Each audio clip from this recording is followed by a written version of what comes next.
All right, I think you can begin. Do you want to start, Ravi? No, please. Oh, you want to start? Sure. Well, I can go. So, welcome everyone. My name is Bobby Adi. I'm the Dean at Texas A&M University School of Law, and it's a great honor and pleasure to welcome all of you to this program and session. It really is hard to think of a topic that is more timely and critically relevant to where we are as a global community and in each of our individual nations. We have a wonderful group of panelists. I mention in a moment and thank in a moment from both the United States and India, and really represents really the global community as well. But engaging this topic that it's a long-standing one. It is not a new topic, but obviously the last year and a half have highlighted in very stark fashion these complex trade-offs we need to make in between public health needs and encouraging pharmaceutical innovation.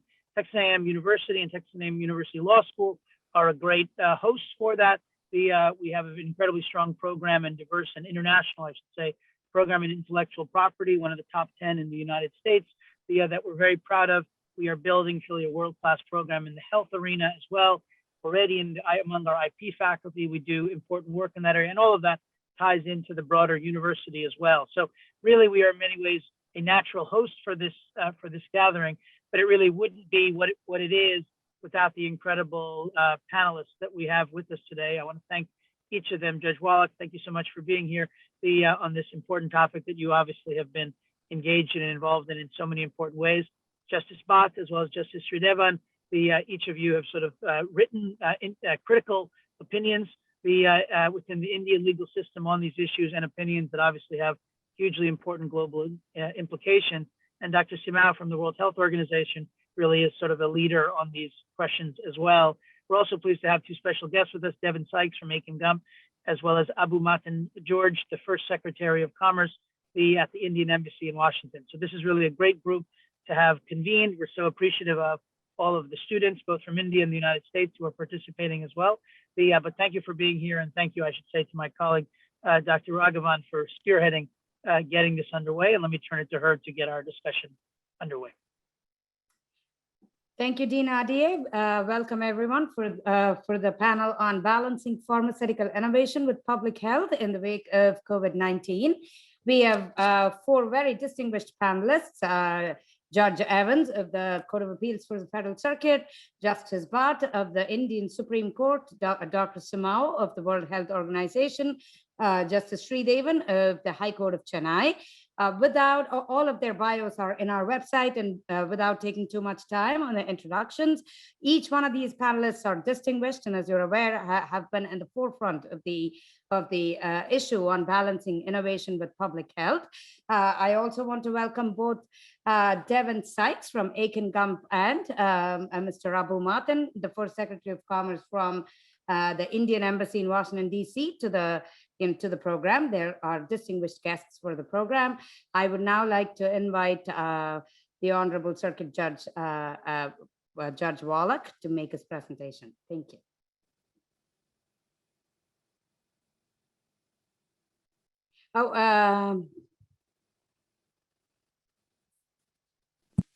Thank you. As the professor mentioned, the topic today is balancing pharmaceutical innovation with public health in the wake of COVID-19, or more trenchantly, who decides the value of a human life? It seems to me that if some fundamental rebalance were needed, such change would be the province of public health policy experts, national legislatures, and international legal negotiators. Please let me begin with two caveats. First, that sort of change is not the province, at least in the United States, of our federal judiciary. Indeed, I am forbidden by our canons of ethics from commenting on any issue which might come before me in any way which might indicate bias or prejudice. Second, I lay no claim at all to intellectual property policy expertise. The CAFC has jurisdiction other than intellectual property, and I came to the bench there after 16 years as a judge on the United States Court of International Trade. Fortunately for me, I don't see the need for any new balance. Rather, I think that mass distribution of COVID-19 vaccines is adequately addressed under existing legal structures. In the United States, we like to say that when you have a hammer, every problem looks like a nail. I suppose when you have a trade background, the same probably applies. Nevertheless, I really do believe that the IP COVID-19 problem is most directly and efficiently addressed by existing structures. I speak, of course, of the GATT regime, and specifically the Agreement on Trade-Related Intellectual Property Rights, which is to say TRIPS, and Article 31 involving compulsory licensing regimes, or more specifically, other use without authorization of the right holder. Under Article 31B, in national emergencies, there's no need to seek a voluntary license. I really can't imagine any rational analysis which would not define an increasingly effective virus with exponentially increasing death rates as anything other than a national and indeed a global emergency. That is particularly true in light of the 2001 Doha Ministerial Declaration on TRIPS and Public Health. Protection of public health is paramount and provides extreme urgency. But there's the rub. The national government must still pay a reasonable royalty for the use of the patent holder's property. In some past cases, indeed involving India, that royalty has been very low indeed. So for me, the real question at issue here is the same old one. How do we incentivize availability of drugs if royalties are too low? I tend to believe that COVID-19 provides a clear answer at one end of that spectrum. When wealthy nations, which are at risk, pour literally trillions of dollars into pandemic solutions and hundreds of billions of dollars directly into intellectual property solutions, those nations more at risk and with fewer resources have less need to worry about incentivizing solutions. If we're indeed engaged in a balancing analysis, then, as I said, this provides one end of that scale very heavily balanced in favor of a relatively low royalty rate. I began by saying I would be hard-pressed to comment on United States law. I think I've dodged that bullet. When I was at the Court of International Trade and counsel cited WTO panel opinions, I'd say, oh no, I'm bound to follow US law, not the WTO.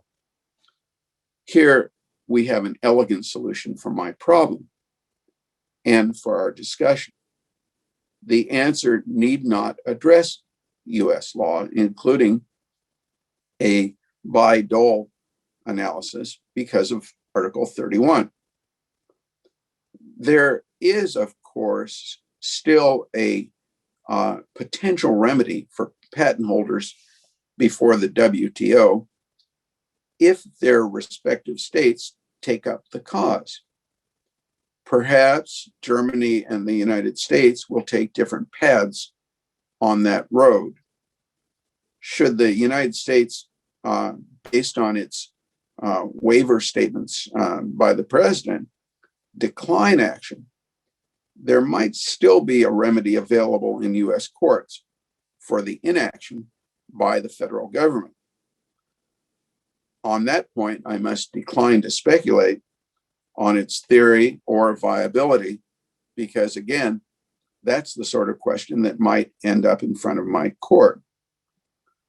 Thus, for me, the bottom line here is still the company's bottom line. How much must a country attacked by COVID-19 pay as a royalty? How much should it pay? I hope this discussion has been helpful. Thank you.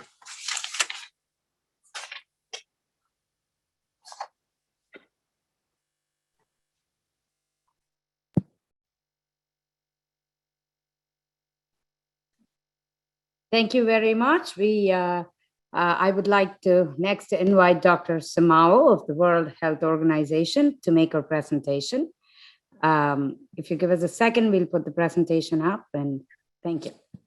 Can you see it? I put it up, Professor Ragavan. Yeah. Oh, first of all, thank you so much for the invite. It's a beautiful Saturday out, but for me, it's very encouraging to have this discussion with such distinguished panelists. And also, we don't have many chances to discuss this with the justice system, right? So I must say, I'm a medical doctor by training. I work in health policy. I'm Brazilian, and I worked with health policy for a long time, but I don't have any legal training. So can you see the slides? You can see it? Yes, we are able to. Okay, good.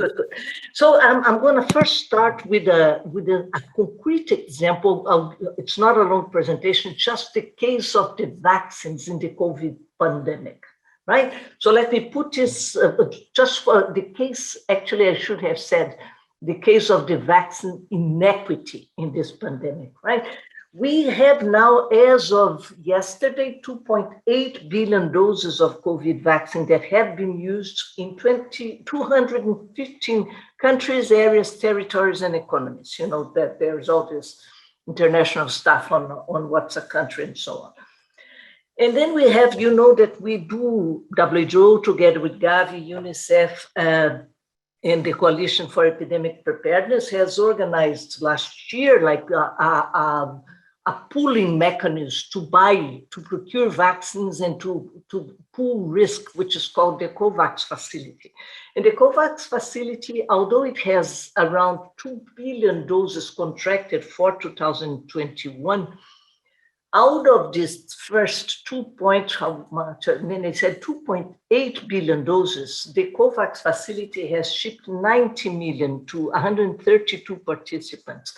And let me say that 40 participants only had their first vaccinations thanks to the COVAX shipments. So you see, when I say, 2.8 billion, why is the difference? You know, why there is so little, for the time being, so little vaccines coming through the COVAX facility, although the facility does have contracts with all the vaccines that are emergency use listed by WHO. And there was this article in The Lancet now, I think yesterday or the day before yesterday, where it says that COVAX was a beautiful idea born out of solidarity.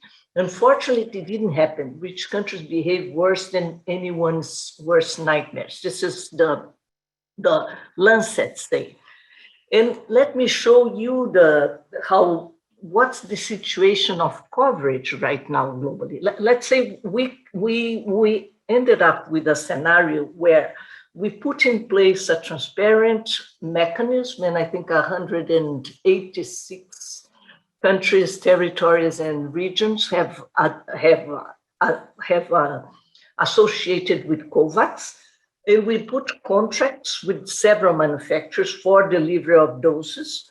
And these contracts are either being threatened because of there's a substantive amount of vaccines that were negotiated through bilateral agreements by high-income countries, you know that.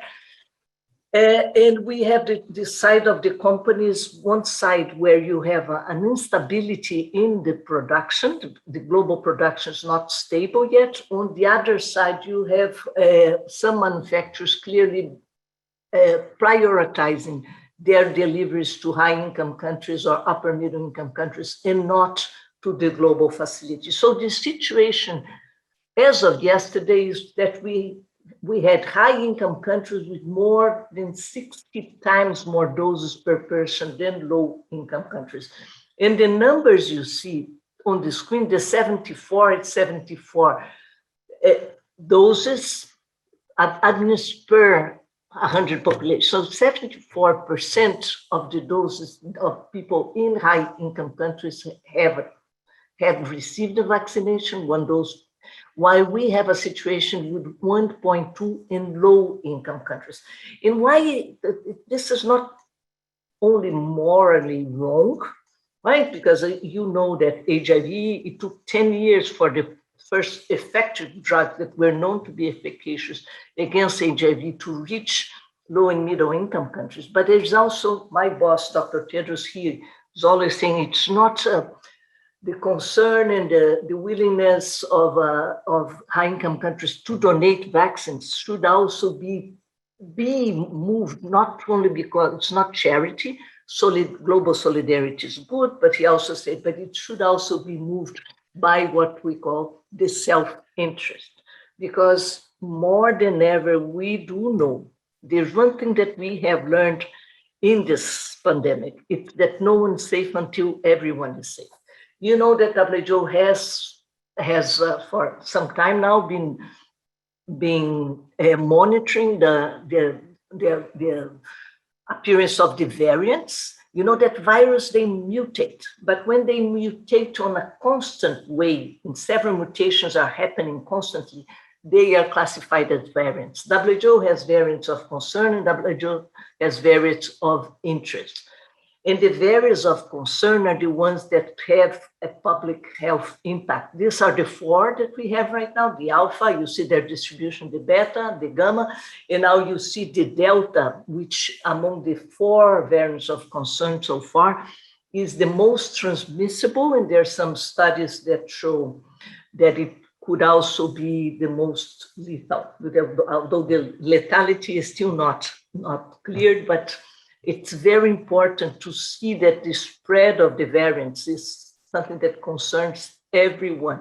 And no one has enough people vaccinated to stop completely the community transmission of the virus, right? So even though countries are closed and there is a lot of travel restrictions, this is the situation we are living through right now. So no one's safe until everyone is safe. And I'm using the vaccine example to discuss how to balance innovation and access to affordable, quality, safe, and efficacious health products.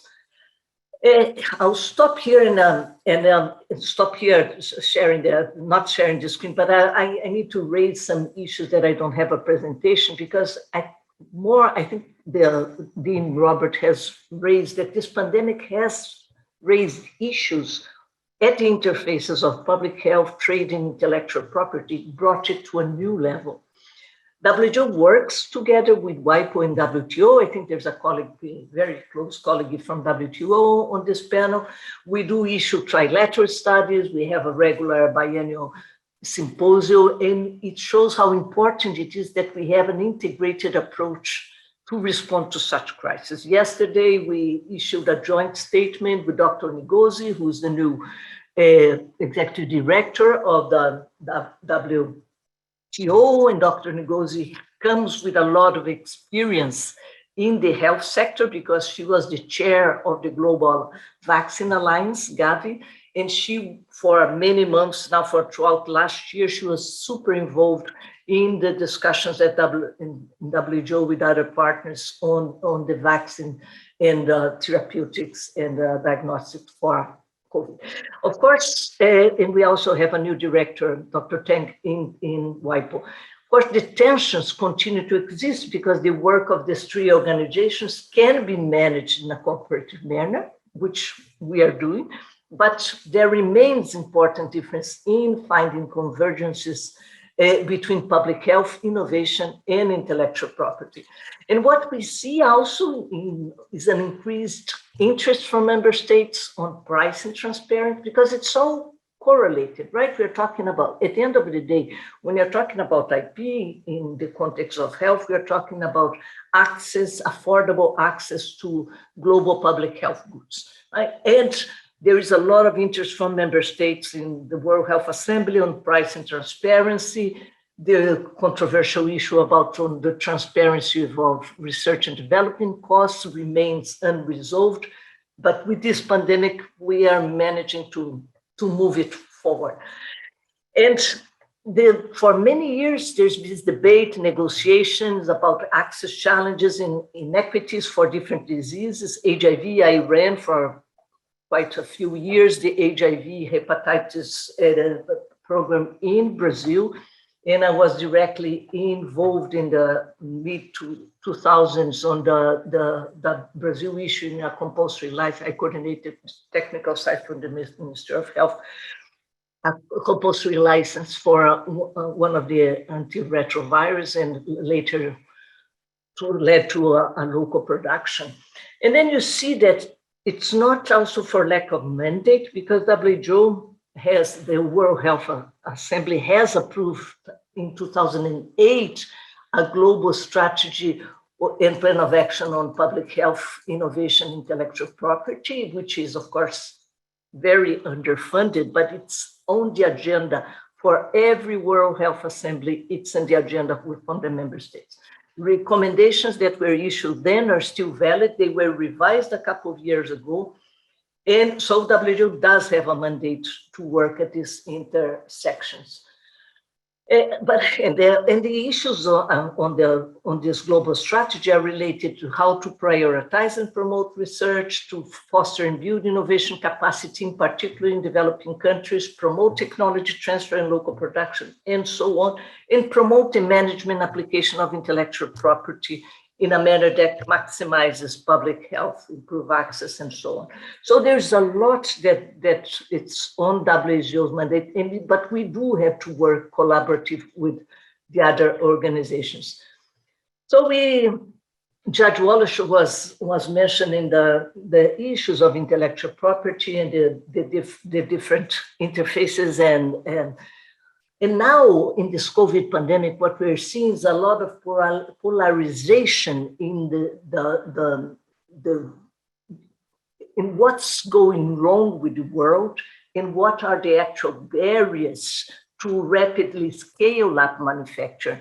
And these barriers obviously are not only related to IP, but they are also related to infrastructure and know-how. But at the same time, we see that IP protection, if you're talking about a global public health good, something, we have learned, especially with the HIV pandemic, that the competition and having a generic production is the best way to promote access at affordable prices. And what we have seen so far in this discussion, this 1.5 years that we're living through this pandemic, it's a lot of lack of transparency in the provisions on the bilateral agreements, on even on the tech transfer agreements, restrictive conditions in licensing. And this is not exactly helpful to a wide scale up, in particular for low and middle income countries. So WHO, particularly now, is in favor of exploring all avenues that can promote affordable and equitable access to treatments, to vaccines, and other health technologies. In all mechanisms, including voluntary license, technology pools, use of TRIPS flexibility, and the waiver of certain intellectual property provisions or market exclusively should be explored carefully. And this was a subject of the discussion among the three director generals of WTO, WIPO, and WHO last week, because we need to make sure this agenda is managed in a manner that will help. First, will help us in this pandemic, not on the next pandemic, right? So that this is, of course, there is I expect there will be some discussion about the proposal for a waiver that was spearheaded by India and South Africa at the TRIPS Council. And WHO's DG has been very much at the forefront of saying that if we don't consider this as an emergency now, what would constitute an emergency? But we are exploring all possibilities. Of course, universal health coverage is a priority for WHO, and it's part of the Sustainable Development Goals. We have the extension of the transition period for the least developed countries being discussed at the WTO, and I have a good colleague from WTO may be able to complement a little bit more. But we are working globally with several tools, right? We have the solidarity trials, we have the Act A, which is looking at the 3 pillars: therapeutic, diagnostic, vaccines, and health systems. We have the COVAX facility, and we have other initiatives. But I would like to call attention to the COVID Technology Access Pool, which we call CTAP, which was launched together with Costa Rica and 43 states, where we strongly call funders and industry to facilitate sharing of patents, know-how, and data, voluntary sharing, transparent, non-exclusive, and public health-driven licensing, and we are using the medicines patent pool, and technology agreements to scale up manufacturing. The CTAP could be a win-win situation because it works inside the patent system, and it could facilitate desperately needed production of these products. But the mechanism has not been taken by owners of technology so far, with the exception of the diagnostics. We have 5 diagnostics with whom we are working on the licensing. So WHO encourages member states and other stakeholders to promote this voluntary mechanism so that we can redress the global socioeconomic crisis immediately. It's a model that can be tested now for the future challenges, and it can be addressed.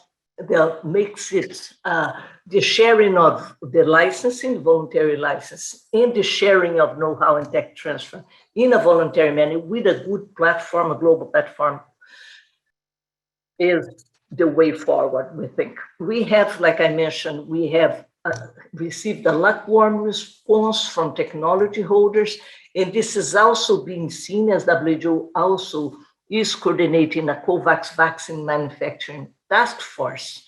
And we see that we received 60 expressions of interest for recipients of this messenger RNA technologies, but none of the technology holders came to the board, came on to help, right? So let me go back to, sorry. Yeah. Just 1 minute here, I need to get back to the presentation.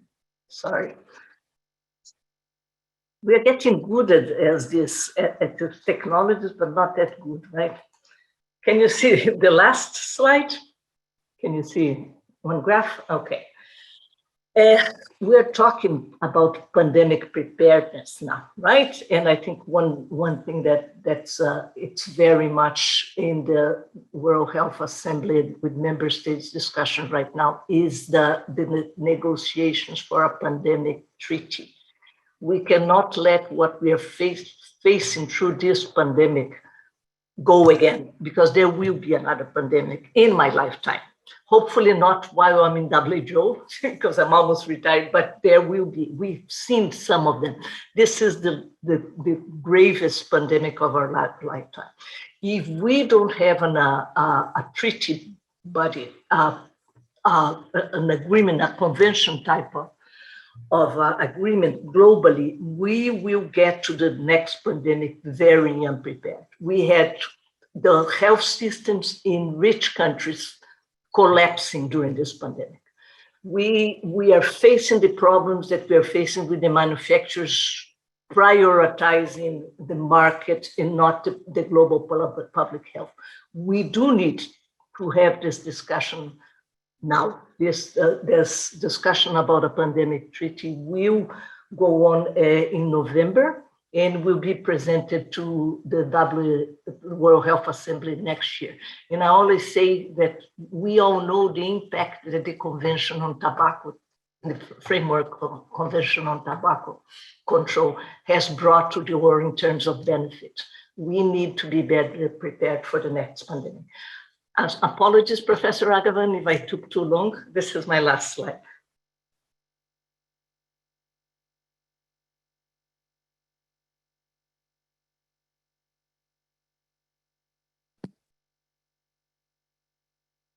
Dr. Simão, thank you very much. No, you don't have to apologize, and you did not take too long, and we very much enjoyed your presentation as well. Next, I would like to invite Justice Ravindra Bhat of the Indian Supreme Court. I'm a big fan of Justice Bhat's work, and I look forward to his presentation. Justice Bhat. Good evening, Judge Evan Wallach, Judge of the U.S. Court of Appeals for the Federal Circuit, Dr. Mariângela Simão, Assistant Director General, Access to Medicine and Health Products, WHO, Justice Prabha Sridevan, my colleague from India, and Ms. Srividhya Ragavan, Professor. I would thank the Texas A&M University for inviting me to speak at this forum on what is arguably the most hot button topic, if I might say so. The issue of access to medicine, a key element of public health, lies at the crossroads between the systems of international human rights law, intellectual property, and trade law. Intellectual property rights play a significant role in scientific research and are especially relevant in pandemic response. Patents are exclusive rights towards exploitation of a particular invention. In the pharmaceutical sector, the private sector health industry heavily relies on patents as an incentive for risky and expensive research and development efforts. For private sector enterprises to recoup the cost of drug development and approval, exclusive rights granted by patents lead to high prices for patented drugs.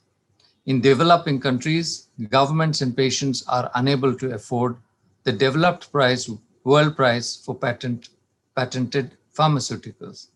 The issue of access to medicines here is important.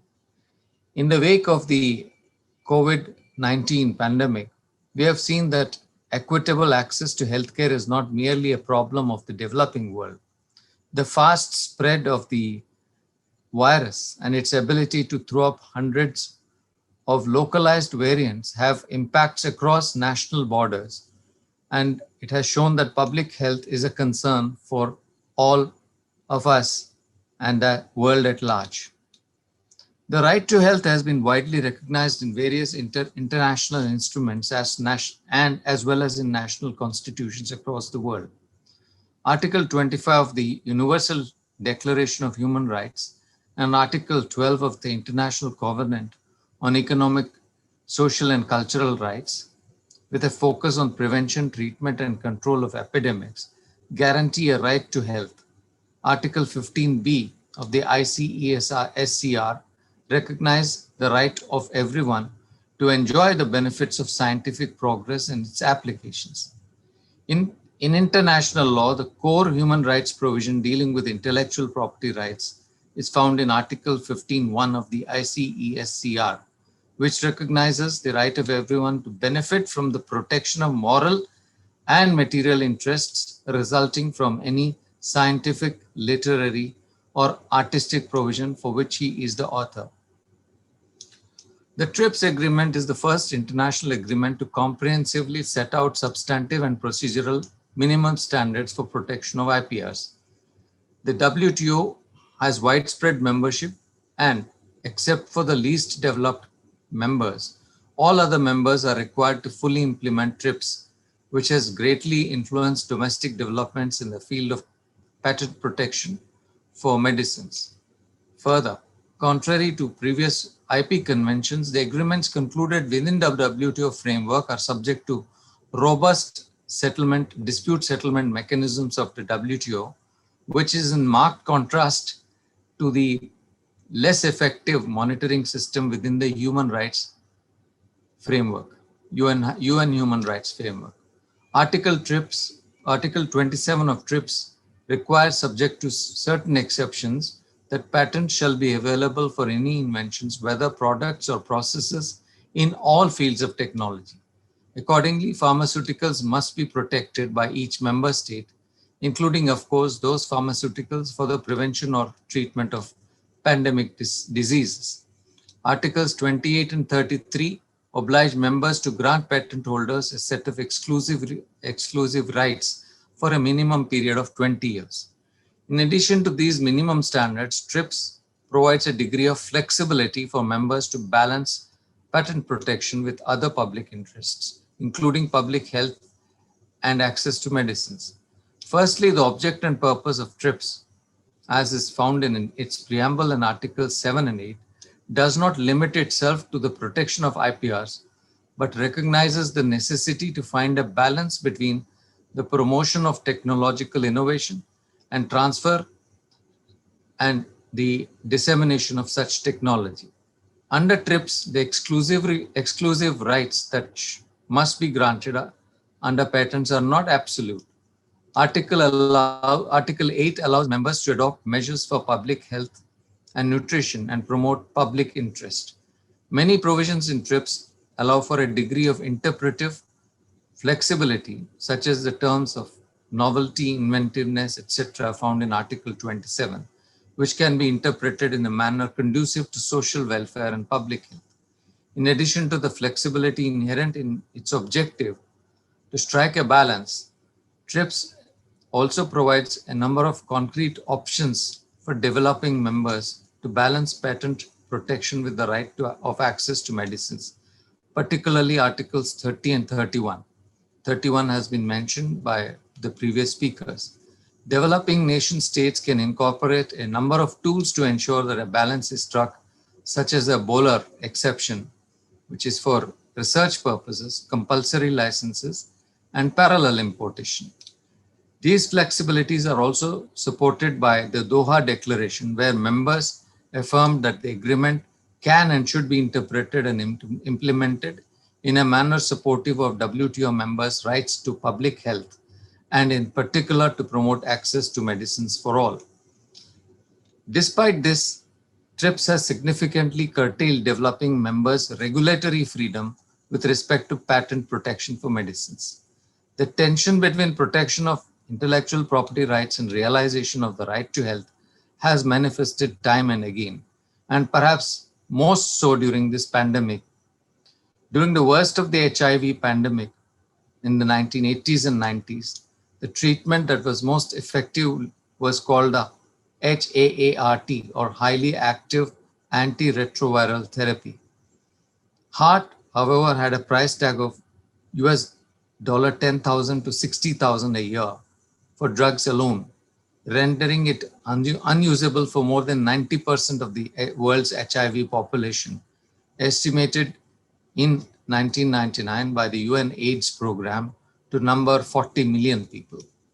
The annual cost of advanced antiretroviral therapies in South Africa, where 1 in 8 persons is thought to have been infected, was said to be about US $12,000, far beyond the means of most South Africans.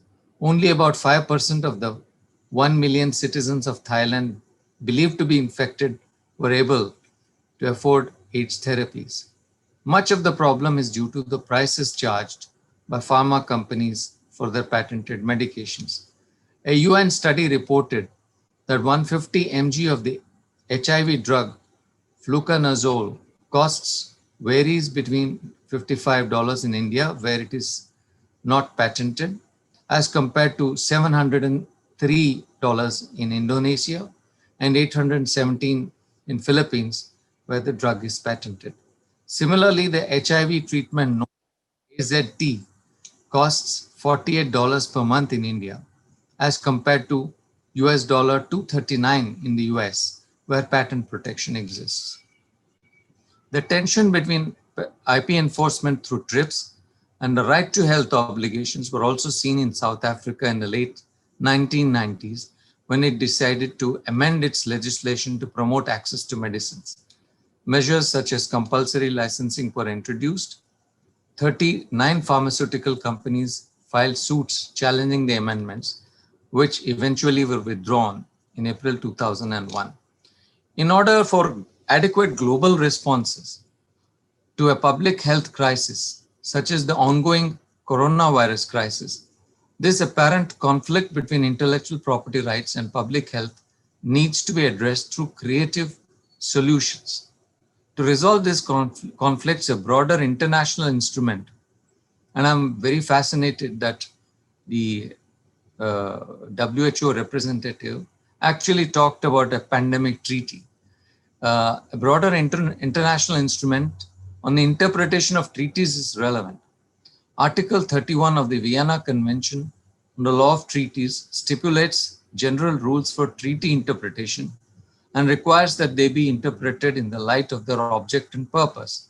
TRIPS recognizes the special needs of the least developed country members in respect of maximum flexibility in domestic implementation of laws and regulations in order to enable them to create a sound and viable technological base.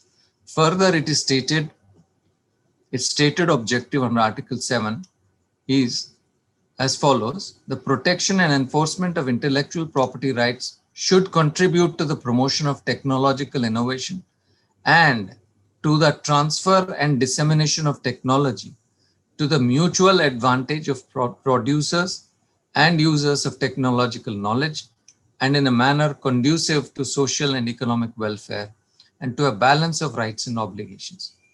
Accordingly, a reading or a reading down of TRIPS obligations in the legitimate interests of public health, especially in the context of a pandemic, is not inconsistent with international law.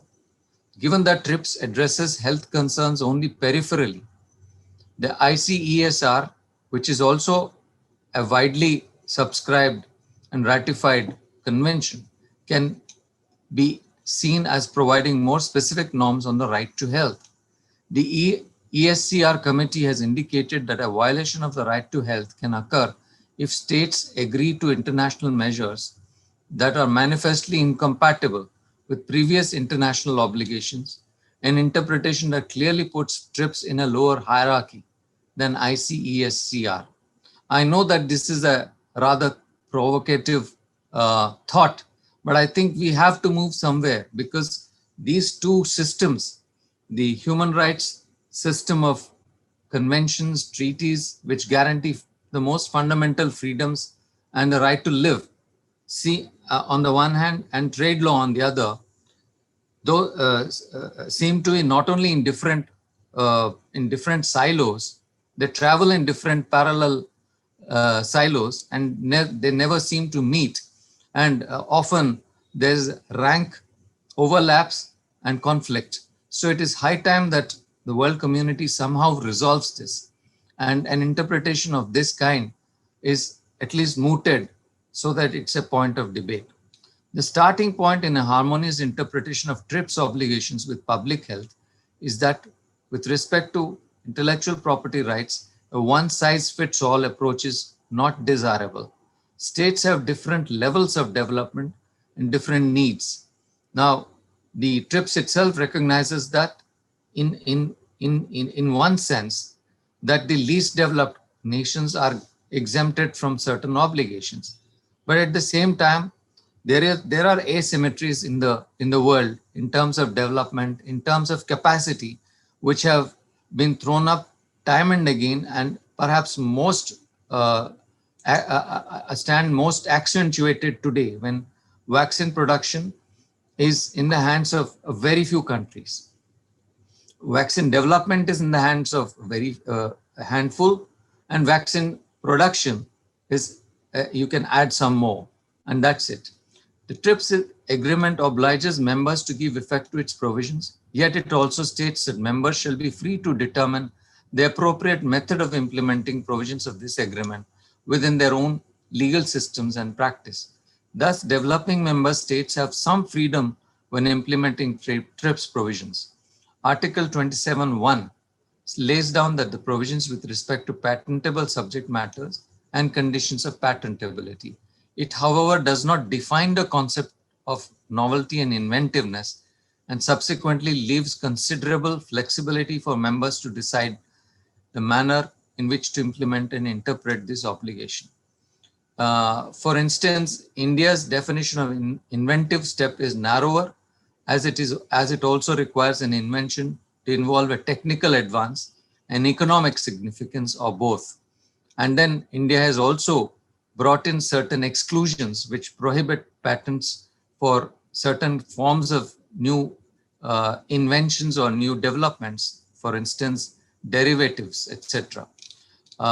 There are also a couple of exceptions provided within TRIPS that could provide useful tools to developing countries in balancing access and patent protection. Most notably Article 31, which I will not repeat, which deals with compulsory licensing. Judge Wallach spoke about this, and I think the previous speaker also spoke about this, so I won't repeat it. A human rights perspective on health entails neither a rejection of all intellectual property rights, nor entitles developing countries to claim differential treatment. However, it does question some basic tenets of intellectual property law. Patent protection does not ensure greater research in the most common diseases.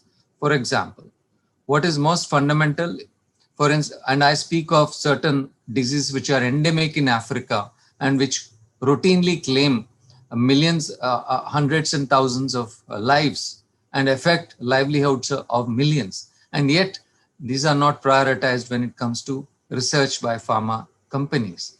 What is more fundamental in a human rights perspective is the focus on the most disadvantaged and marginalized individuals and communities.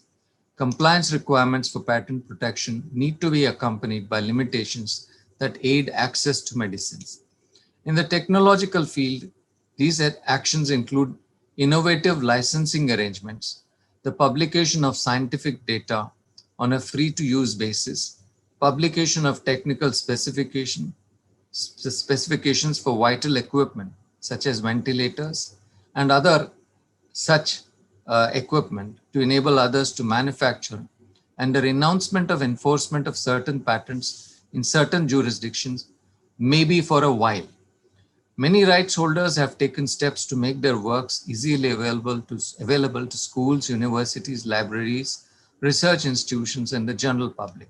These steps in the present coronavirus pandemic include innovative licensing arrangements, free access to research related to SARS-CoV, 2, free access to newspaper and media articles about COVID-19, educational texts, online learning platforms, and ebooks, etc. A previous speaker from WHO, Dr. Mariângela Simão, had spoken about the interface between the TRIPS obligations and the white paper packaging treaty. I wanted to speak about it, but I just would mention it. The European Court of Justice in one of its cases dealt with the validity of the European Parliament and Council directive regarding manufacture, presentation, and sale of tobacco products. The companies had claimed that the mandating of packaging of a particular kind deprived or vastly undermined their property rights. The ECJ held that the right to property was not an absolute right and must be viewed in relation to its social function. Likewise, the WHO Framework Convention on Tobacco Control was in focus, and when a measure relating to plain paper packaging, which restricted tobacco companies from using the entire package to promote their brands, was put in place through national legislation, this was challenged in a bilateral investment treaty dispute between Australia, where Australia was sued by the tobacco companies under various treaties. The panel recognized that the Doha Declaration is a subsequent agreement to TRIPS within the meaning of Article 31(3)(a) of the Vienna Convention on the Law of Treaties. According to the panel, this confirmed that the object and purpose of TRIPS is to be informed by Articles 7 and 8, social and economic welfare, and a balance of rights and obligations. And therefore, the claims were rejected. In October 2020, India and South Africa had proposed that members of WTO should cooperate so that IPs do not create barriers to the timely access to affordable medical products, including vaccines. Since then, a number of WTO members have agreed with this position, including recently the United States.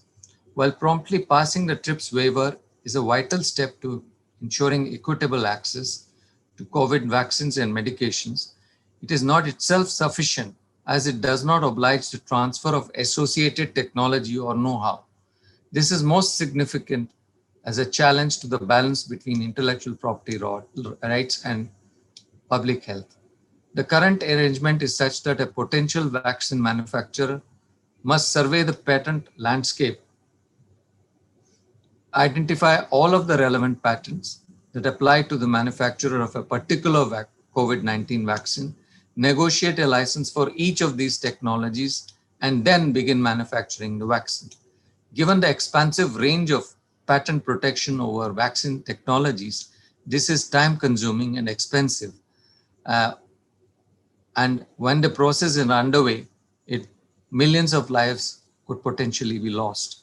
Further, there is a likelihood of not obtaining appropriate license from the right holders and no guarantee that some relevant IP has not been missed in the process, exposing the manufacturer to litigation. Unlike chemical pharmaceuticals like drugs, vaccines are biological products requiring a great deal of information and know-how to manufacture. Information is not disclosed through patents.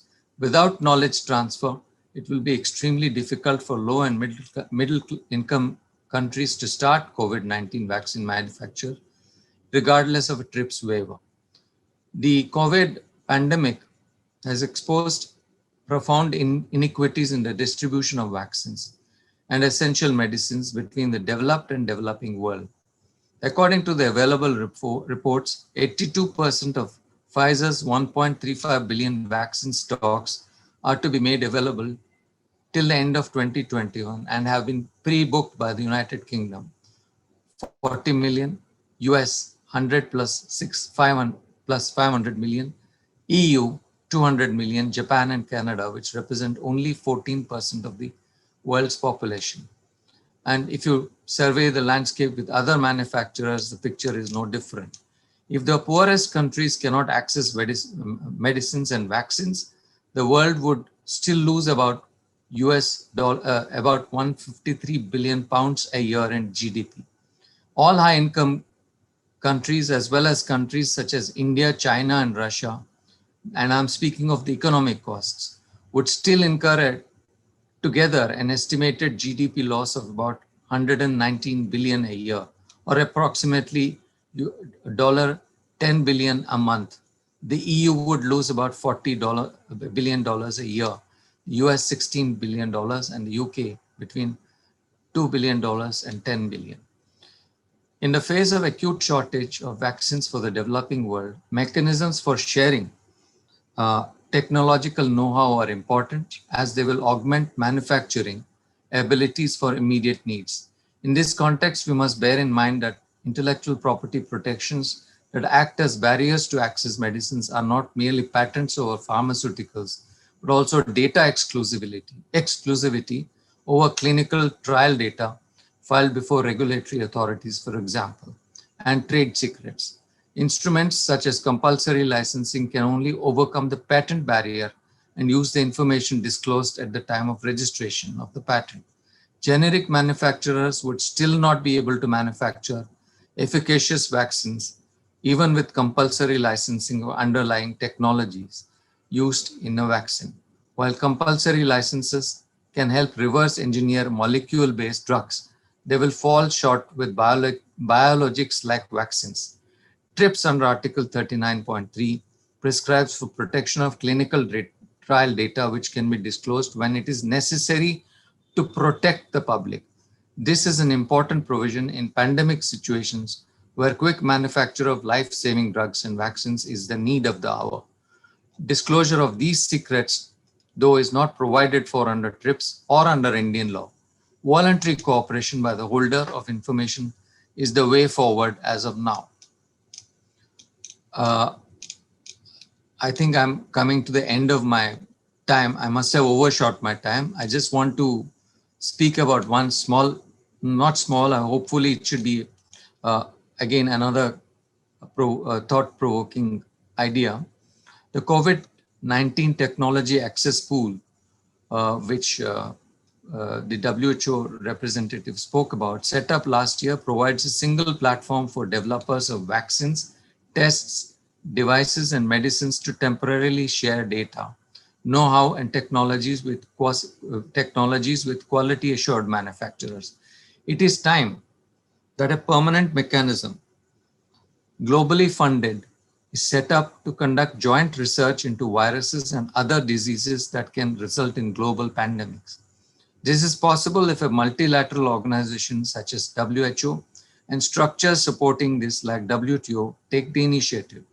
Those participating in this initiative should be enabled open access to ongoing research. And we have the COVID-19 Technology Access Pool initiative, which partly addresses this. They should also have access to all relevant medical journals free of copyright to enable knowledge sharing and best practices. If participants or any of them do manage a breakthrough, there should be a method of pre-negotiated royalties and a negotiated scale of cost of medication. This kind of involvement would be possible only if the cooperation of a particular threshold and commitment to funding as well as effort is complete. The object of all multilateral structures would be best subserved if these initiatives are put in place for the sake of humanity. I would end this by saying that the commitment to strengthening organizations such as the WHO, committing resources and knowledge sharing, proactively manufacturing and supplying medicines for the needs of developing and low-income countries, and incentivizes research and development for diseases that affect the largest section of people in these countries is the need of the hour. It is only with such cooperation that through shared objectives that the right to health can be meaningfully realized. Thank you.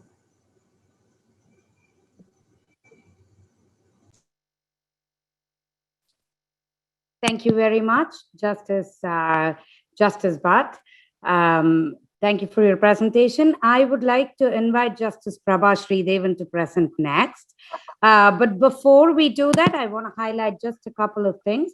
We have received a small note from Mr. Anthony Taubman, the director of WTO's IP division. And I thought and this was in response to Justice Bhatt's presentation. And so I thought I would read it. Mr. Taubman basically says that a collaborative and holistic approach to framing access to medicine in both a human rights and inclusive and practical context, giving real-world effect to a practical understanding of a reading of treatise beyond traditional disciplinary boundaries is required. So I thought I would highlight that. We also have notes from Professor Sarnoff, but all of that and his questions, we will take up question and answers after Justice Sridevan's presentation. But this I thought was a note that required to be read now because it was in response to the previous piece. Justice Sridevan, I leave the forum open to you. Greetings to my co-panelists and Professor Srividhya Ragavan. Thank you, the Center for Law and Intellectual Property, Texas A&M, for inviting us to talk about this subject. As they say, if not now, then when? this is that kind of a topic. Coming last is an advantage because most of the important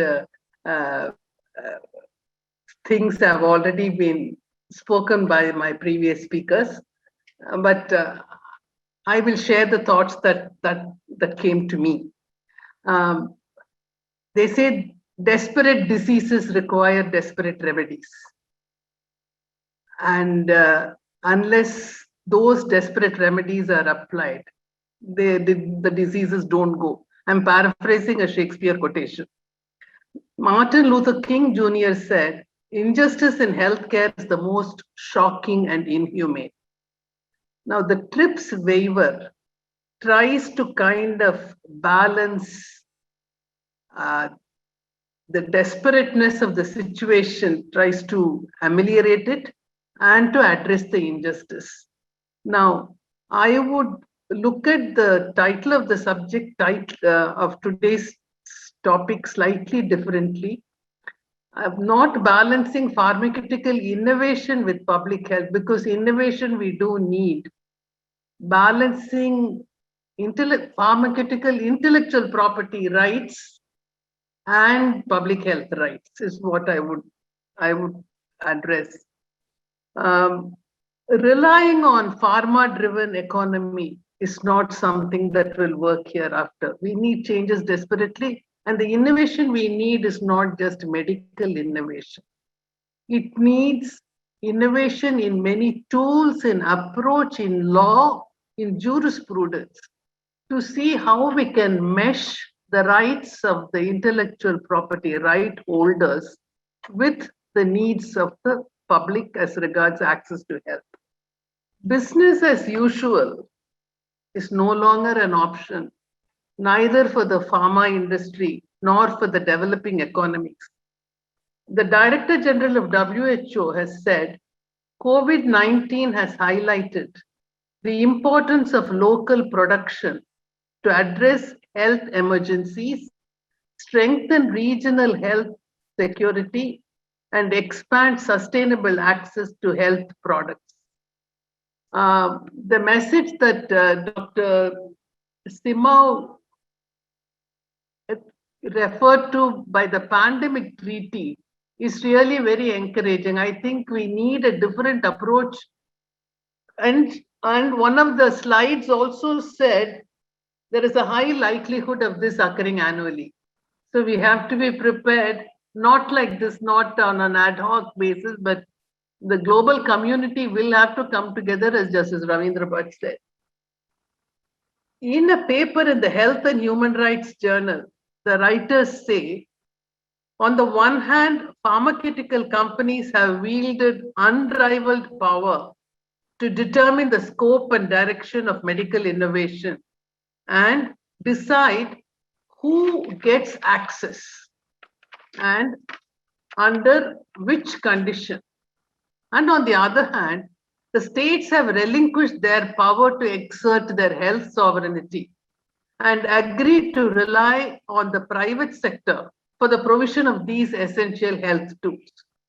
Both these hands, I mean the one hand and the other hand, thwart the people's constitutional right to life and health, and also falsify the claim of sovereignty of the state. At the February meeting of the Council of TRIPS, the chair said that the single most important priority now is to stop the COVID-19 pandemic, halt its transmission, reduce risk of variants, and to reverse the trend of distress. They have met again, I think, a couple of times, but I don't think the priority has changed. Do IPRs block access to health? The answer is yes.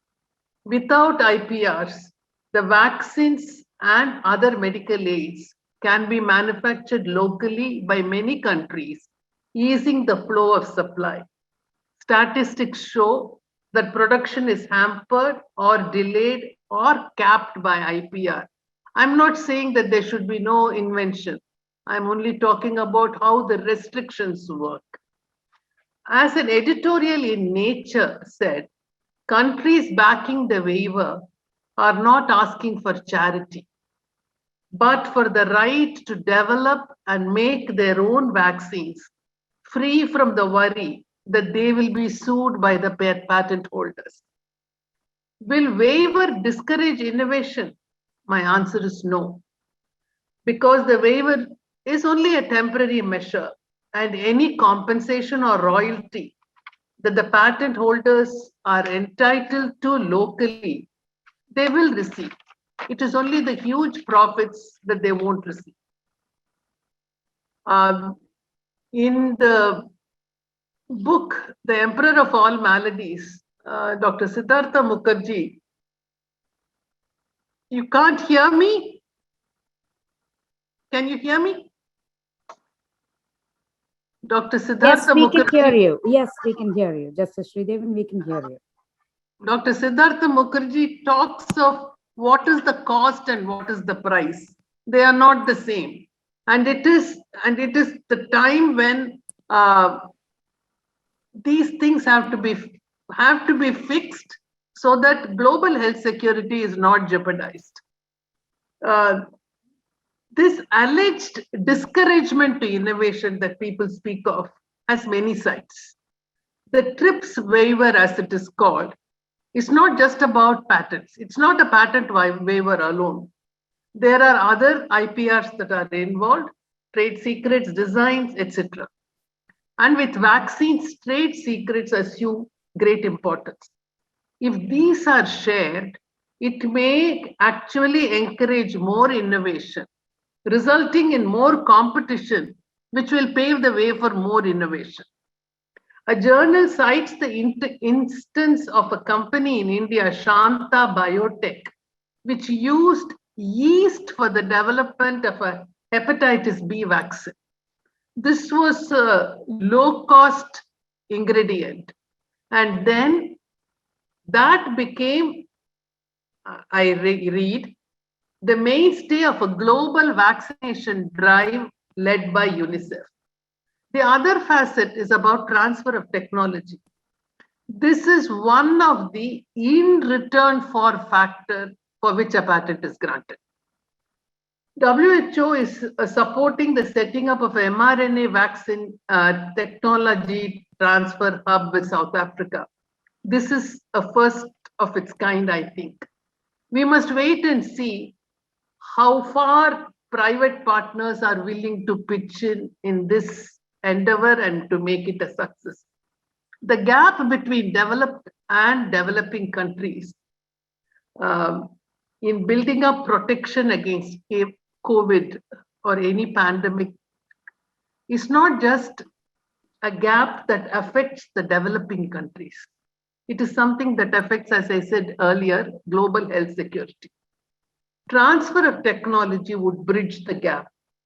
The reluctance or resistance to the TRIPS waiver is not so much to protect the IPRs as it is really about the money that may trickle down a little because of the transfer of technology. Can any pharmaceutical corporation, by any legal yardstick, resist transfer of technology? I think not.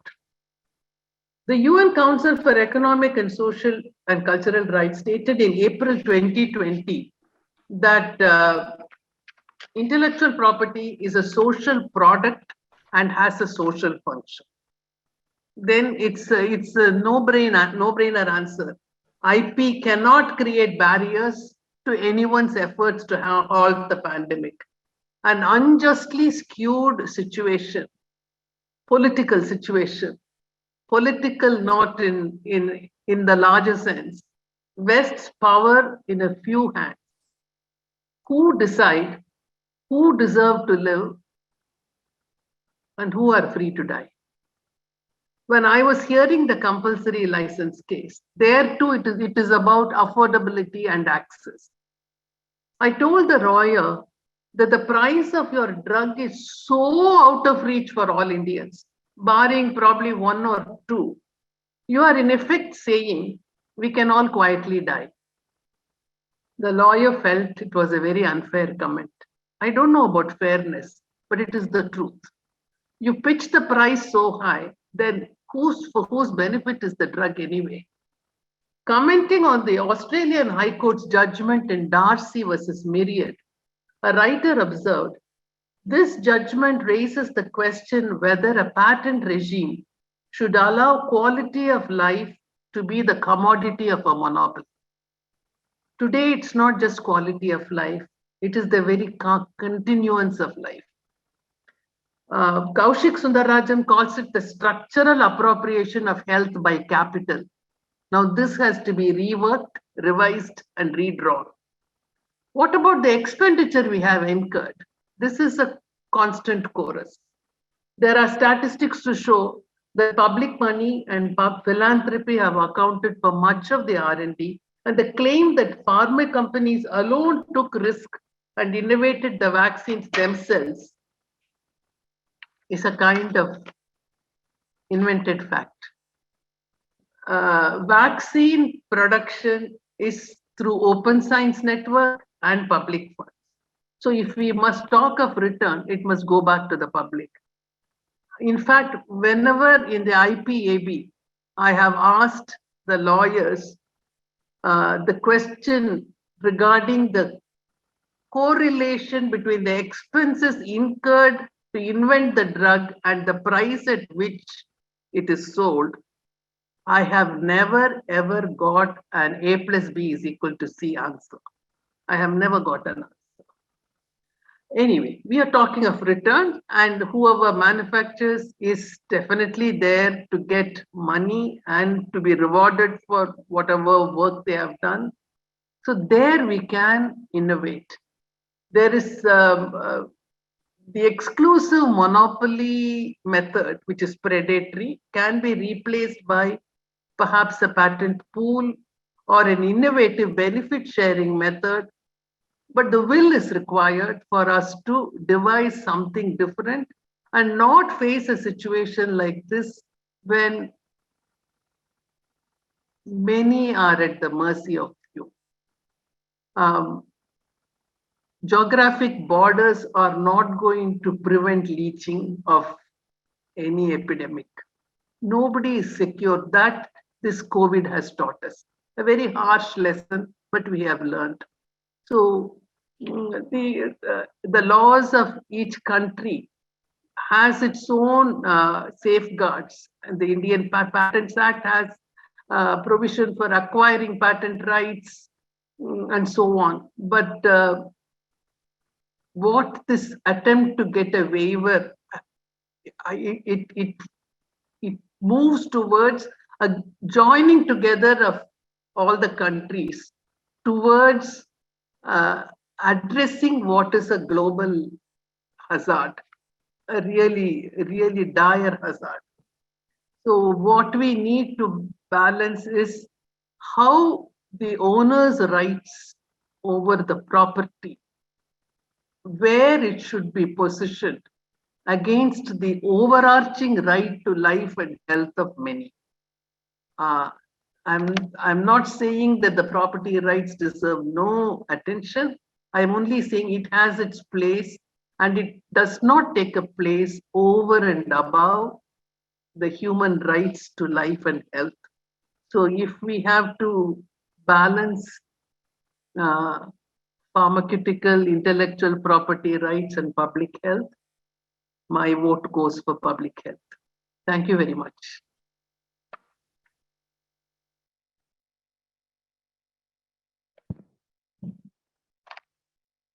Thank you very much, Justice Sridevan.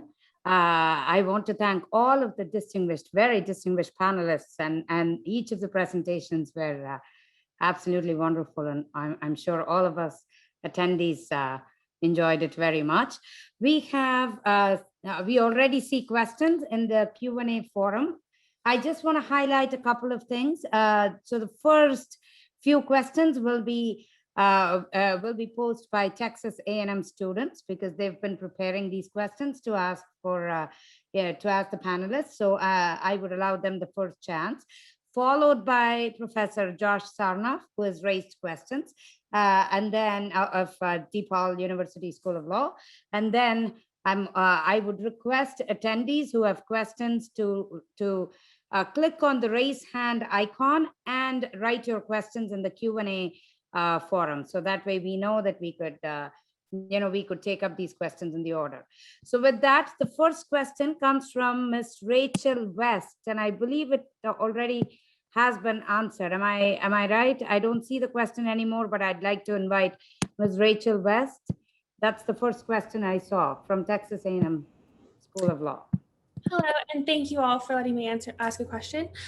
Given what we know from the COVID-19 pandemic, do you think that the current regulations and enforcement of safety protocols on pharmaceuticals adequately protect public health and safety, or are changes necessary in preparing for future pandemics? Want me to come in?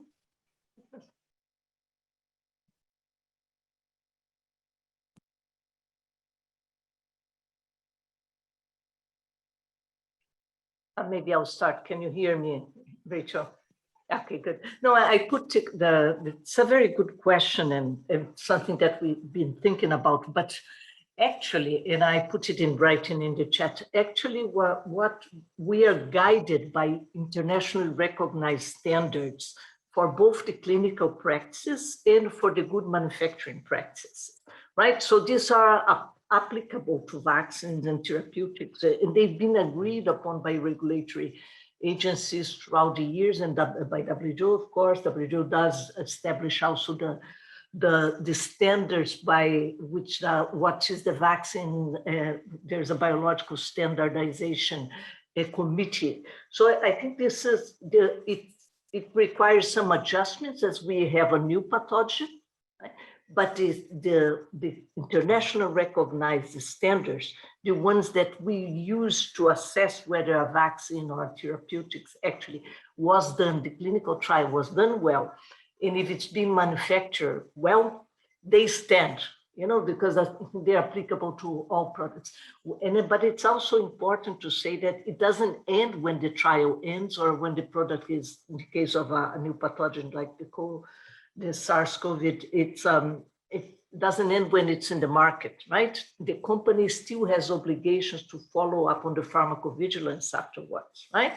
You just saw the warning that the FDA put on the labels of the mRNA vaccines regarding myocarditis, because now we are using these vaccines in millions and millions of people, right? So this is the type of work that never ends, actually, and it's all internationally agreed standards right now. I hope I answered your question. Thank you. And I think Mr. Reese Baston has a question next. Yes, thank you. My question is for Justice Bhat and Judge Wallach. It has to do with the effective waiver of IPR of intellectual property rights on innovation. So in my experience, the willingness of executives of companies and just in general to waive intellectual property rights is something that they're against, and something that they fear will have a toll on their business, and then a toll on innovation in general. After they've put in so much resources to developing the technology and then securing intellectual property rights, they're very opposed to doing that. Then, however, on the other hand, there are instances such as Bayer's Nexavar in India, where the compulsory licensing of that drug really caused an increase in profits because of a surge in volume. So I was just curious what you think should companies' stance be? Should they be more willing to waive these intellectual property rights, or are they justified in their opposition to compulsory licensing and waiver of these rights?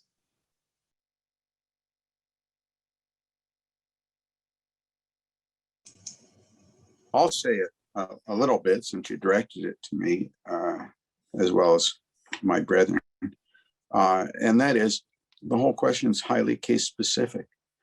If you're talking about orphan diseases, or you're talking about something that affects everyone on the globe at the same time.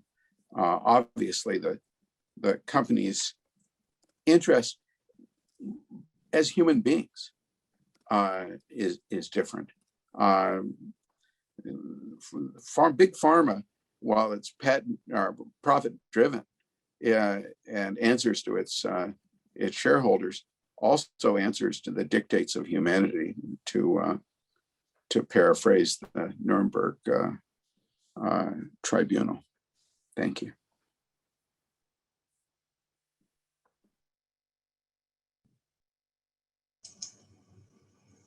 Justice Bhat, do you also want to? Yes, sorry.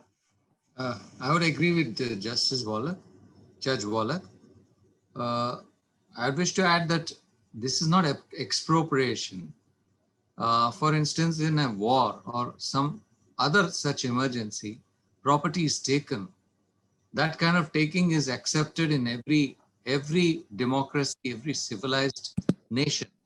But this is not taking even. This is suspending your rights.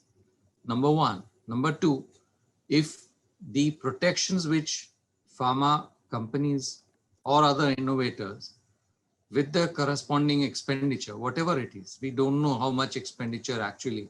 It's quite possible that a lot of expenditure occurs, and a lot of expenditure on failed drugs is also, factored into pricing the drugs. At the same time, at the other end, you see differential pricing. So there's a lot of market, play in this. So such being the case, given that the world has agreed, and we have the TRIPS where these flexibilities are meant to be utilized, and especially for public emergencies and pandemics, you have a different regime where there is a relaxation. I would also agree with Judge Wallach that this calls for an entirely different approach. After all, whom are you going to market the drugs if people are going to die? It may be in your own developed countries, or it may be in developing countries. And what is at stake is people, what is at stake is economies, at livelihoods. People will be poorer. So to what extent do you take property rights to be? After all, property rights are also like other rights. If we talk of fundamental rights, they too have certain limitations. So this property right, if there is a temporary suspension and you're not completely put off, you're given some kind of a royalty, may not be to the extent that you want. I would say that the balancing is quite even. And in the example that our friend gave, in India, they found that the volume had increased, the volume of sales. Actually, they made more profits, which only goes to show that there's a perception that if you price it high, you will get a certain profit. But whereas if it is priced lower, possibly the market would be different. The market for a very highly priced drug would be limited, whereas that for a lower priced drug, at a lower pricing or in a different segment of the buying public, the same drug might sell 10 times more, and you might get more profits or turnover. So at least when it comes to pandemics, I would totally agree with Judge Wallach. Thank you. Thank you. Next, I call on Mr. Arjun Padmanabhan to raise a question. Thank you, Professor. My question is directed to Judge Wallach. Early on in the pandemic, there was a good amount of confusion and debate around what constituted a national health emergency under TRIPS Article 31, which deals with compulsory licensing. The absence of a clear definition led to India and South Africa releasing the waiver, which the US announced support for last month. Given the divided opinion that waiver has caused among Western countries and the pharmaceutical industry at large, what changes would you see as necessary to the implementation of the TRIPS emergency compulsory licensing provisions to ensure that countries can protect their citizens without issuing or demanding IP protection waivers? Thank you.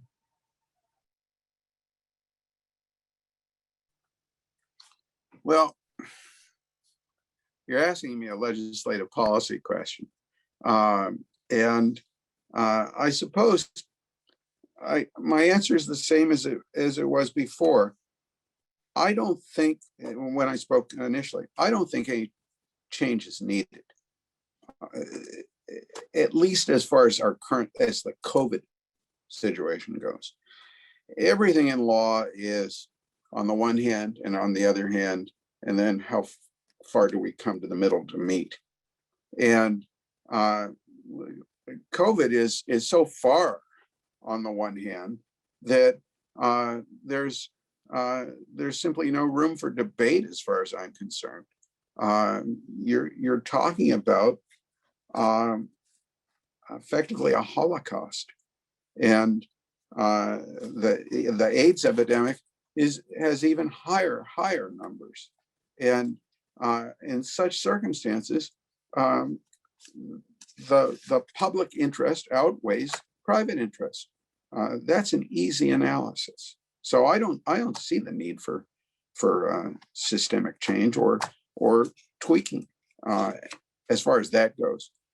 When as Justice Bhat said, when we get further down the road to the middle, then questions of profit and incentive arise. Thank you.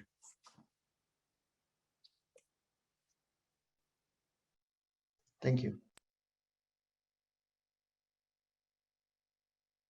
Very much. Ms. Rebecca Guajardo would raise the next question. Yes, thank you. And thank you to everybody's time today. This question is for any of the panelists who would like to share their thoughts. But my question is kind of divided into two parts.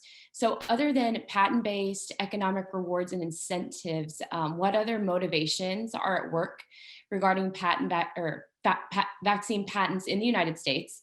And then the second part to that question is, how do you create optimal incentives regarding the different motivations, especially if any of those motivations are in conflict with one another?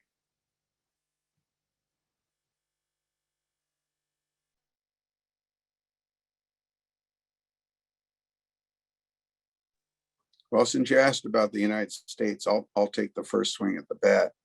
And that is,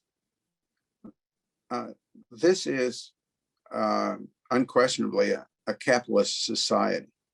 And all of pharma is corporate as far as I know. And accordingly answers to its shareholders.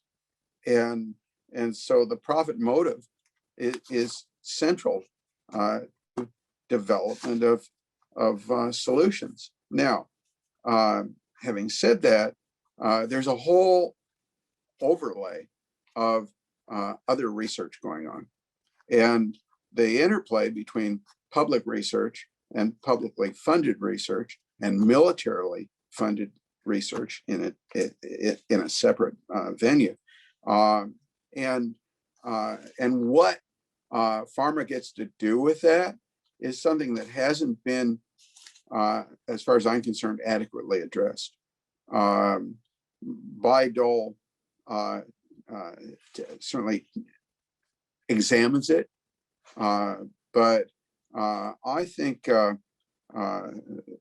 in the case of either mass disease such as AIDS and COVID, or on the other hand, orphan diseases where just a few people get it, but it's potentially either intellectually interesting or may lead to other solutions for other problems, then there are other factors that have to be taken into account, and the government does that way more than profit-driven entities.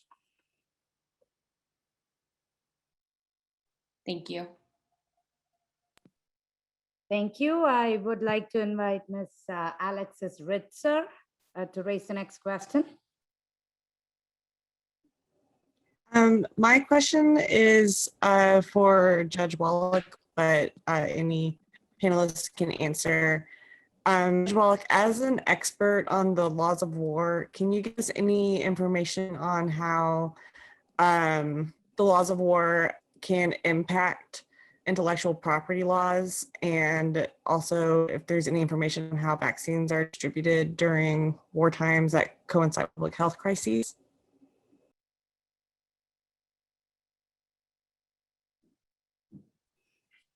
I think Justice Bhat answered that question for you.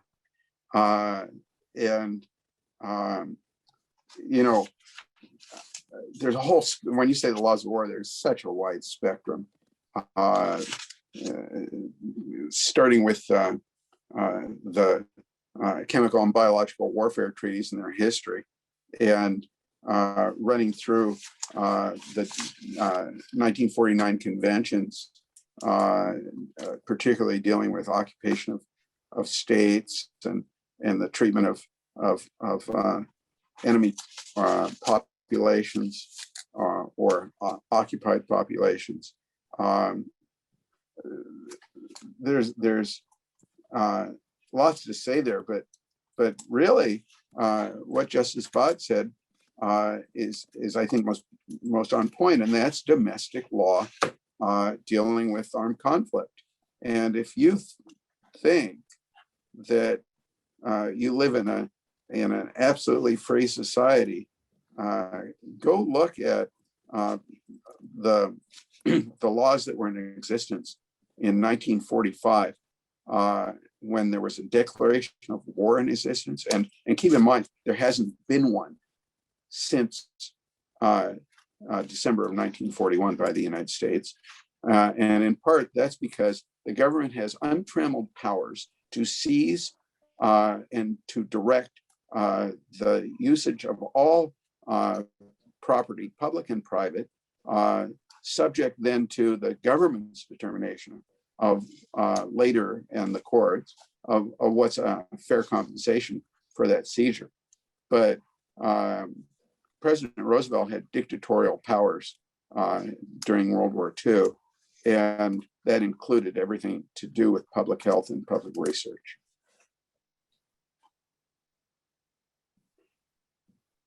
Thank you. Thank you. Next, I would like to invite Professor Joshua Sarnoff, professor at Depaul University School of Law.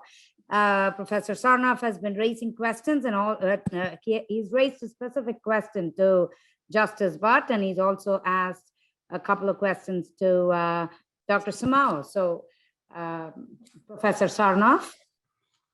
Thank you, Sri. Thank you all. Wonderful discussion, and obviously quite timely. So I want to focus on the problem that we know that patents are not disclosing all of the trade secret knowledge that is needed to scale up production to the levels that we want, and voluntary measures have not gotten there. The voluntary measures are facilitated by legal provisions under domestic law that grant trade secret rights. So both for Justice Bhat and for everyone else, the question is, isn't the international IP treaty regime in conflict with human rights regimes that take primacy? And what measures might we have to go to various international judicial bodies and declare that these obligations under international IP treaty law violate more paramount duties of states? And similarly, what measures then might we get at the national level to actually compel the trade secret know-how to be transferred?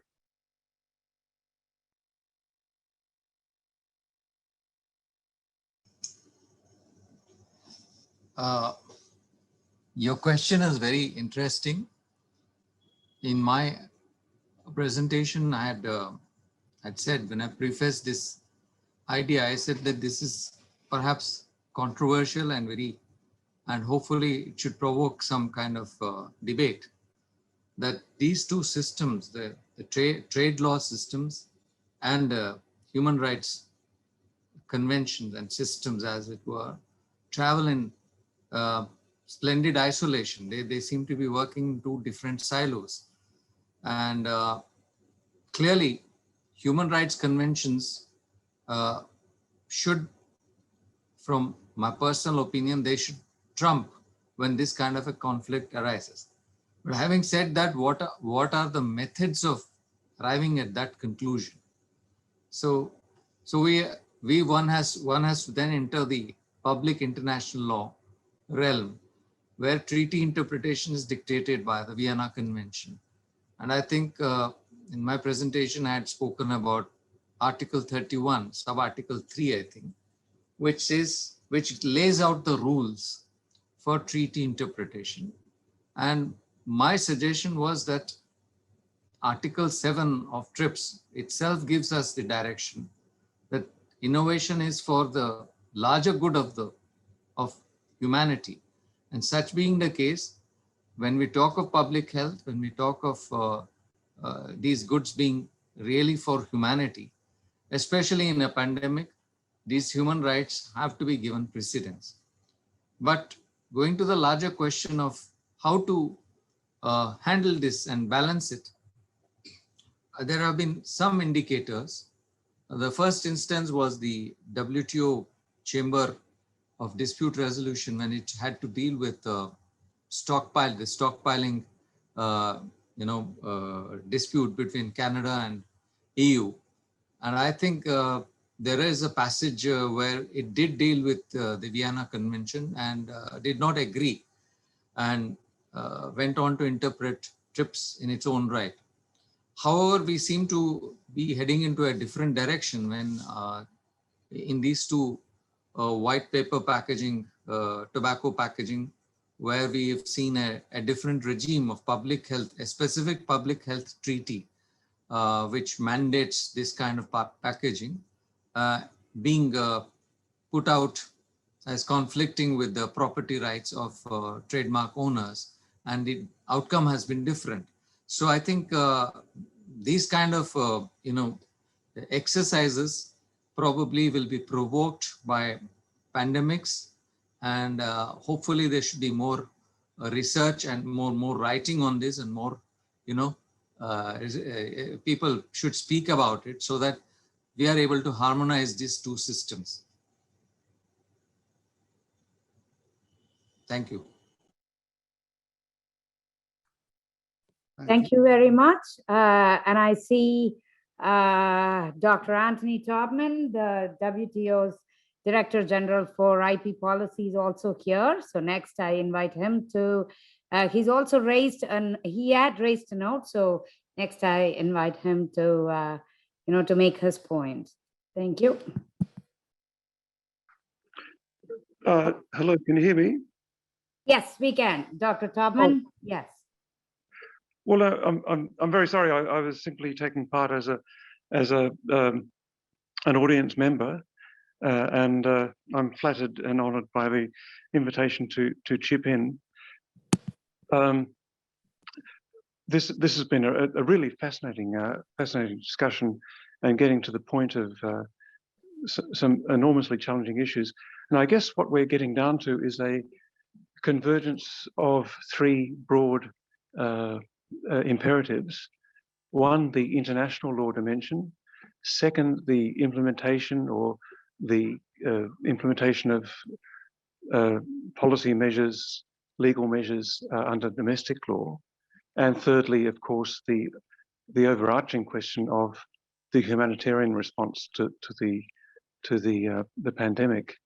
And I think the discussion has really helped us move ahead towards an integrated understanding of these three elements. I think one of the things holding us back has been a lack of an integrated approach to these three aspects. And so typically we tend to speak from within one disciplinary framework or another.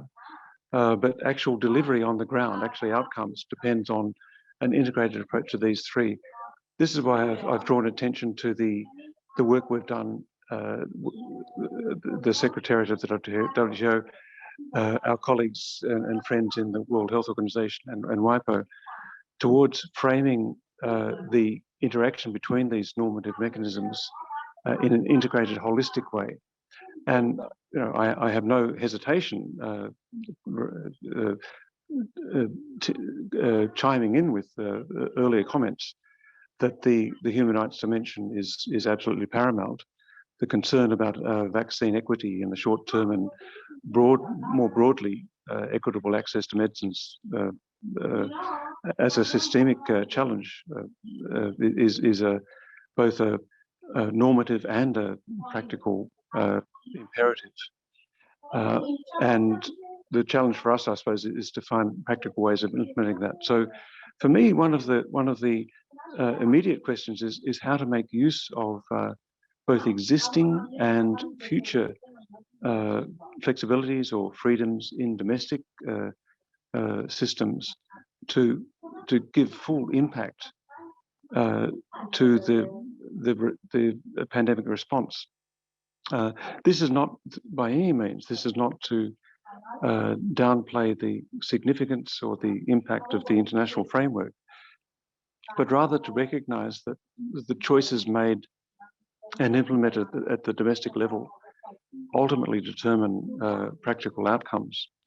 And I think the kind of conversation we're having today, that I'm unexpectedly invited to join into, is a really good opportunity to really map out the most productive interplay between international norms ranging from the human rights domain through to the technicalities of TRIPS and TRIPS flexibilities and the Doha Declaration and so on the one hand, and practical measures taken at the domestic level.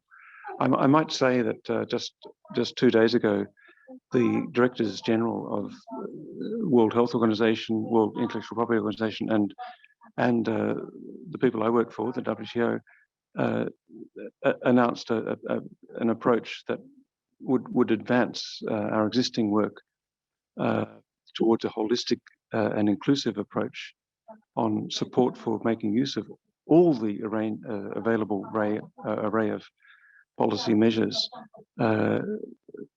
to support member governments in achieving this. So that is a very practical question, and the broader normative guidance that I think today's conversation has given us really helps push that forward. But in the end, it will be a matter of a very granular, practical, tailored choices made at the domestic level, because individual countries are in different situations. There is a need for practical solidarity, for governments confronting different challenges to work together and to use combined political leverage, commercial leverage, the combination, the aggregation of unmet demand for vaccines and medicines. But this is the role for the international community to support this, so that governments are not left in isolation, given, if you like, complete normative freedom, but then left in abeyance as to, okay, how can we work together in spirit of solidarity to serve our communities? So I've been really, I am an audience member. I'm a very reluctant contributor to today's conversation, but I've been really encouraged by the positive and progressive approach to a collegial, post-disciplinary, integrated, inclusive approach that the panelists have contributed. So thank you very much for the undeserved opportunity to chip in at this stage. Thank you. Thank you. Thank you, Dr. Tobman. We have 2 last questions and then we're ready to wind up. One is Mr. Ajay Sharma, followed by Ms. Kritika Rastogi, and then we'll probably wind up. So, Mr. Ajay Sharma. I hope I'm audible now. Yes, you are. Yeah. I will just further advance the question raised by Justice Prabha that do IPR block back? He said yes. the pathology he said was that the treatment for that pathology for the state, that IPAB block. I think that just Ravindra Bhat just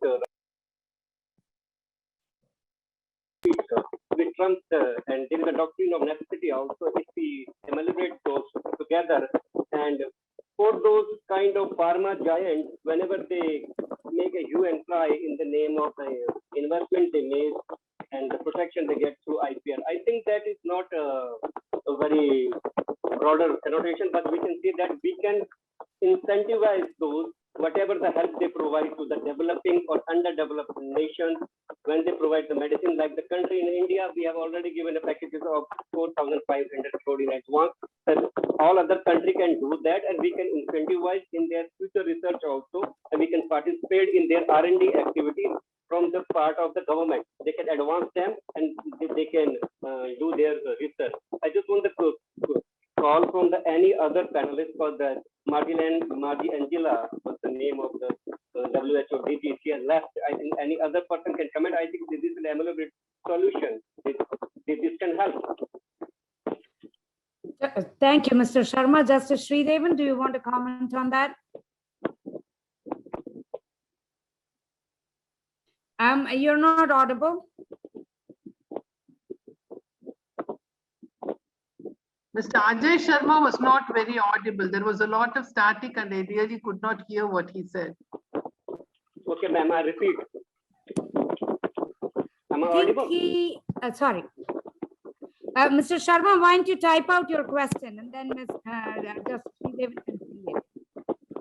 Actually, I'm using my phone right now. That's why it will take some time. I'll just repeat it in a short while. Okay. I said that that IPR holder, which is mainly the pharma company, can be incentivized so that such kind of hurdles won't make the access to medicine is an impossible thing. We can incentivize in their future research. We can get support their R&D facilities, and of course there is a very famous doctrine of the doctrine of necessity, which come play in this kind of situation when social utility trumps feature. We trump it over trade. We keep the trade aside for some time, and for their access to just medicine, we incentivize their future research, and we can make them a certain kind of advance payment, as India did for those vaccine manufactured in India. 4,500 crore has been given advance, and their whatever the government facilities have. Mr. Sharma, I don't think you're audible at all. I'm sorry, but I did hear part of it. Justice Sridevan, I think Mr. Sharma is asking whether the doctrine of necessity can be used at this juncture.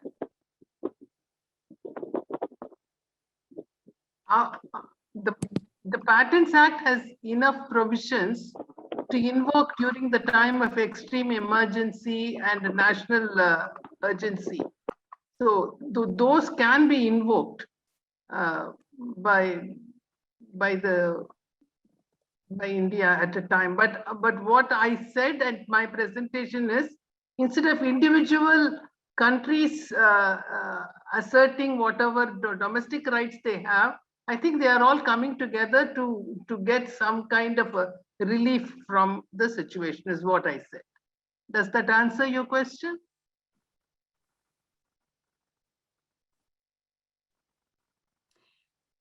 I think Mr. Sharma cannot be heard, but I believe you did answer this question.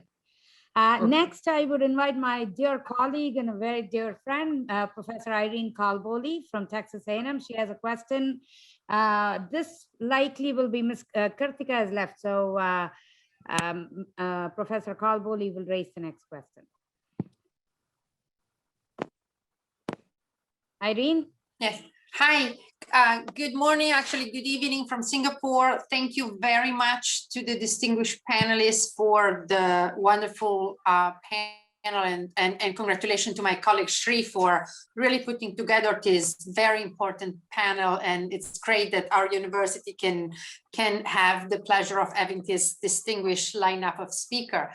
One of the questions I have, and living in Asia has been very interesting compared to living in the US or in Europe right now. And I would like to ask, the colleagues in India and in the US, it's not just, and of course, WHO,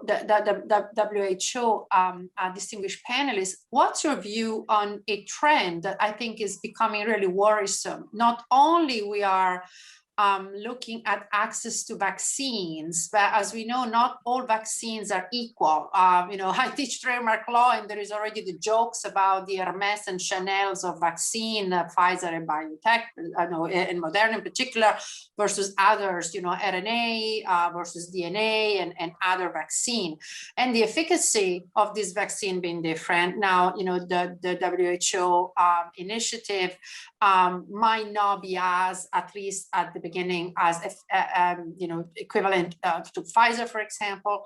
And so country that can make the approval of certain vaccine versus others, then of course, because there is nationalistic interest in all this vaccine, we are seeing cross-border people, and this goes down to the human rights issue, quarantining or mandatory quarantine on a different level depending on the vaccine. For example, some countries only allow people to come back to their countries if they're taking their vaccine versus another vaccine.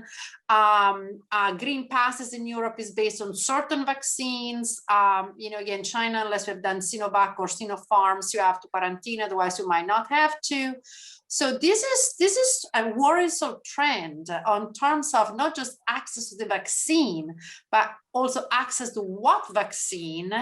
For example, in Singapore, we have only Moderna and Pfizer approved, but then the government has allowed the private sector to distribute Sinovac based on a certain amount of doses received to people. But those people who accept to take that vaccine don't get insured in the national system in the same way the people who've got the approved vaccine.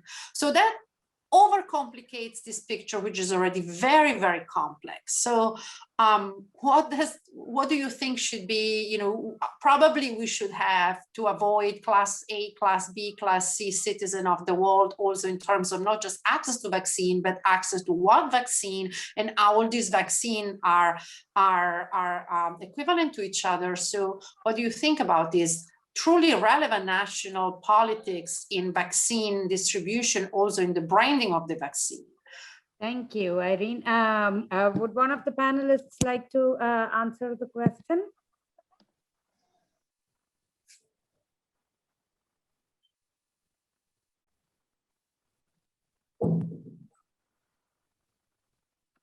Vaccine nationalism, as you call it, it's leading to these unfortunate results that that nations would give preference to certain types of vaccines which are available in their countries, do not permit movement, and within their own nations probably they are prioritizing access to various public goods and services. Well, I suppose this is something which we are seeing, perhaps noticing for the first time in such a large scale. Perhaps this also is something which needs to be examined and factored in if we are eventually coming out with some kind of an overarching pandemic convention or treaty, that if there is a standard vaccine approved by an international organization or even national organizations, after following certain prescribed protocols, then this kind of discrimination should not be permitted. So some kind of an anti-discrimination, clause should be inserted. Yeah. But then we are looking at the future. But within the present structures, again, one has to probably fall back upon the anti-discrimination treaties and clauses in the human rights regime. Thank you. Sorry. Thank you very much. Thank you, Irene, for the question. And we'll have the last question from Mr. Pratham Gutti from Texas A&M again. So this will be the last question, and then we will wind up the panel. Mr. Gutti. Good morning to my American panelists and good evening to my Indian ones. Thank you so much for this session. It's been really illuminating on several topics. I had a very brief question I wanted to quickly ask, and this is open to anybody who really feels like answering. But I sort of want to ask this to Justice Sridevan. What role do you think the WTO and WHO have in ensuring that the discussion takes place between countries and corporations to find a balance between IP rights and human rights, especially when it comes to the specific question of the TRIPS waiver?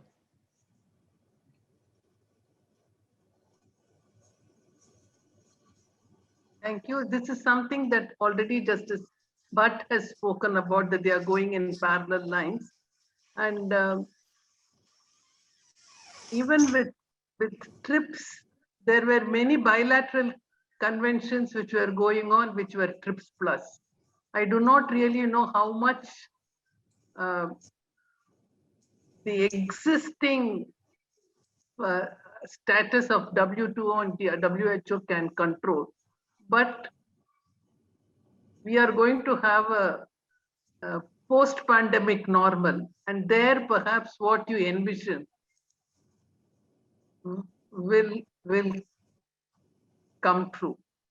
There has been, I've noted that there is a resolution of the UNHCR Council which has confirmed that human rights takes primacy over intellectual rights. I've noted that 32.1L.23 or something like that. So that they have declared only, that was last year, I think, that the primacy of human rights. And therefore, whatever you're speaking of, the way all the countries can come together, it's very difficult to force all the countries to come together too, isn't it?